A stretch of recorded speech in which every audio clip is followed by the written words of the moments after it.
pelo avião e transmitidas via satélite a um centro de análise. O sistema de tratamento informático permite então a obtenção de imagens desse gelo pelo radar. Os dados recolhidos pelos satélites de observação completam os obtidos pelo radar e são também tratados do centro de análise. Essas imagens contêm uma porção de informações sobre o gelo. Além de localizá-la, são avaliadas sua espessura e sua idade, dois fatores que determinam sua solidez. Dados meteorológicos obtidos por satélite também são compilados, o que permite prever o movimento futuro do gelo em determinada região. Esses resultados da análise são rapidamente transmitidos aos quebra-gelos e aos outros navios que estiverem na região. Os navios podem assim se aventurar sem perigo nas águas ou durante estações em que antes era proibida a navegação.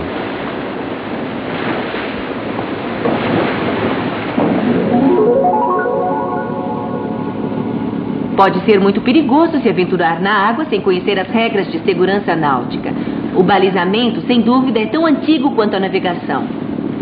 Vários séculos antes de Cristo já se acendia fogo nos pontos mais altos da costa do Mediterrâneo para guiar os navegadores. Mais tarde, os primeiros faróis eram torres que tinham em cima gaiolas de ferro onde se acendiam braseiros. Alguns deles eram vistos de muito longe. Atualmente, além de faróis muito possantes, há vários tipos de sinais destinados a atrair a atenção dos marinheiros. A aproximação da costa e a entrada nos portos é regulamentada. Os canais são cercados à direita e à esquerda por luzes em cima de boias. Os recifes e os destroços são sinalizados por balizas. A segurança obriga também que os navios estejam munidos de luzes para a navegação à noite. Essas luzes informam o tipo do navio, seu comprimento e o seu modo de propulsão. Mas isso não basta. A carta de navegação é indispensável ao navegador. As cartas de navegação indicam onde se encontram as boias, informações sobre a velocidade das correntes e das marés, podem até indicar lugares de acostagem segura que podem servir de abrigo em caso de mau tempo. Mas as cartas informam sobretudo o estado do fundo do mar e a localização dos escolhos e dos rochedos. Mesmo que nunca haja um acidente, elas tornam os passeios mais agradáveis e seguros.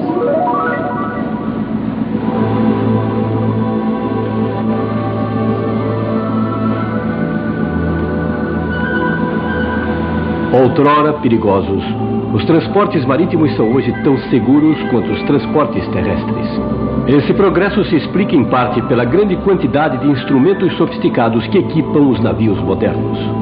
Mas a segurança da navegação moderna depende também de uma simples folha de papel, a carta de navegação. Uma carta de navegação contém as informações indispensáveis para o curso de um navio. Essas informações são múltiplas e vão desde a posição dos faróis à dos recifes, da forma da costa à profundidade da água. Na execução de uma carta de navegação, trata-se primeiro de medir a profundidade da água. Como efeito, na maioria das zonas navegáveis, são as elevações imprevistas do fundo do mar que representam os maiores perigos para os navios. Para conhecer essas variações, começa-se determinando uma quantidade chamada zero das sondas. Para medi-la, usam-se marégrafos.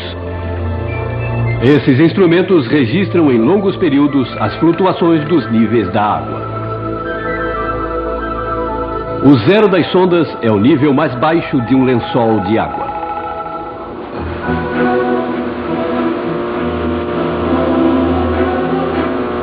Depois desses preparativos, lança-se um programa de sondagem. Esse programa se efetua a bordo de um barco hidrográfico que percorre sistematicamente a zona de estudo. Para medir a profundidade da água, o barco hidrográfico é equipado de um ecoassondador. Esse instrumento emite uma série de ondas sonoras em direção do fundo. Essas ondas se refletem e são captadas de novo pelo ecoassondador. Medindo o tempo que a onda sonora leva para voltar ao ponto de partida, o aparelho determina a profundidade da água. Numa segunda etapa, é preciso determinar a posição precisa de cada medida em relação à costa. Para isso, o barco possui um sistema de posicionamento pelo rádio. Esse sistema permite efetuar levantamentos mesmo quando não se vê a terra ou quando a visibilidade está ruim.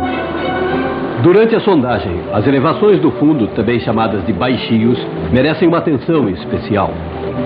Cada vez que se determina a posição de um baixio, verifica-se sua profundidade com uma linha de sonda calibrada. Depois de registrados, esses dados são depois reproduzidos na escala desejada por meio de um processo fotográfico. Eles são então tratados por cartógrafos. Estes devem se assegurar de que todos os perigos em potencial para a navegação sejam representados na carta final. Embora as cartas de navegação sejam documentos de grande precisão, sua utilização é um tanto difícil. Para conhecer a posição de seu navio, o piloto deve primeiro fazer a leitura de seus instrumentos de navegação com a bússola e o radar de bordo. Deve depois fazer os cálculos e transferir os resultados para a carta.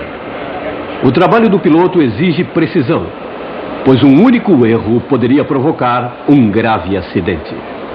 Como os custos humanos, econômicos e até ecológicos das catástrofes marítimas são muito elevados, procura-se substituir as cartas convencionais por sistemas de navegação ainda mais seguros.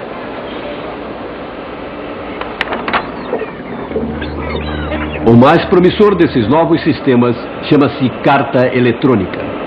A carta eletrônica permite que o navegador conheça a qualquer momento e com uma precisão inigualável a posição exata de seu navio.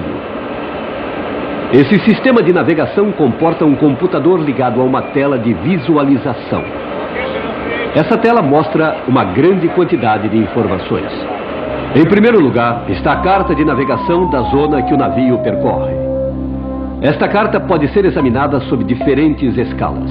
O navegador pode assim observar os detalhes da região em que se encontra ou ter uma visão de conjunto. A essa carta se sobrepõe uma imagem de radar. Essa imagem é gerada pelo radar de bordo, que varre a proximidade do navio, detectando a presença de obstáculos que podem atrapalhar sua rota. Esses obstáculos podem ser, por exemplo, uma ponte ou outros barcos. O sistema mostra também a posição do navio em relação à costa. Uma série de refletores metálicos também devem estar instalados em terra firme ao longo do trajeto seguido pelo navio.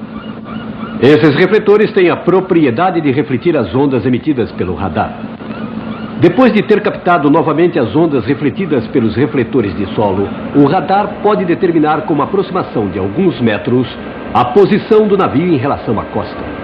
Todas essas informações são tratadas e mostradas a cada instante pelo computador. Se por alguma razão o navio se desviar da rota